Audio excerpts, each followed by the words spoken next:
వంట రాని వాళ్ళు కూడా నెక్స్ట్ లెవెల్ టేస్ట్‌నిచ్చే వన్ పాట్ ఎగ్ దమ్ బిర్యానీనైతే చేసేయొచ్చు. మరి ప్రాసెస్‌లోకి వెళ్దాము.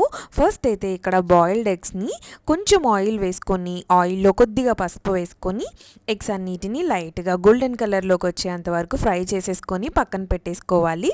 నెక్స్ట్ ఇక్కడ అదే పాట్‌లోకి మనము కొద్దిగా ఇంకొంచెం ఆయిల్ యాడ్ చేసుకొని, నేను చూపిస్తున్న స్పైసెస్ అన్నీ యాడ్ చేసేసుకోవాలి. ఒక పెద్ద ఆనియన్‌ని కూడా స్లైసెస్‌గా కట్ చేసుకొని, ఆనియన్ యాడ్ చేసి, ఒక 1 స్పూన్ అల్లం వెల్లుల్లి పేస్ట్ వేసుకొని, అల్లం వెల్లుల్లి పేస్ట్ పచ్చివాసన పోయేంత వరకు వేగనివ్వాలి.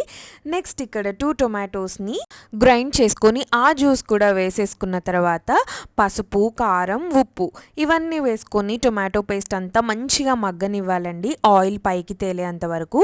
అప్పుడు మనమైతే 1 స్పూన్ ధనియాల పొడి, గరం మసాలా వేసుకొని మంచిగా ఇంకొక 2, 3 నిమిషాలు వేగనిచ్చిన తర్వాత కొత్తిమీర పుదీనా వేసేసుకొని 1 కప్ పెరుగుని వేసేసుకోవాలి. ఇప్పుడు మనకి ఆయిల్ తేలేంత వరకు ఇంకొక 5 నిమిషాలు ఉంచేసి 5, 6 చిల్లీస్‌ని కూడా వేసేసుకొని మనము ముందుగా ఫ్రై చేసి పెట్టుకున్న ఎగ్స్ కూడా యాడ్ చేసేసుకోవాలి. నెక్స్ట్ ఇక్కడ హాఫ్ అన్ అవర్ ముందుగా నానబెట్టుకున్న బాస్మతి రైస్‌ని నేనైతే 1 గ్లాస్ తీసుకున్నాను. 1 గ్లాస్ బాస్మతి రైస్‌కి 1 ½ వాటర్ అయితే కరెక్ట్‌గా సరిపోతాయి.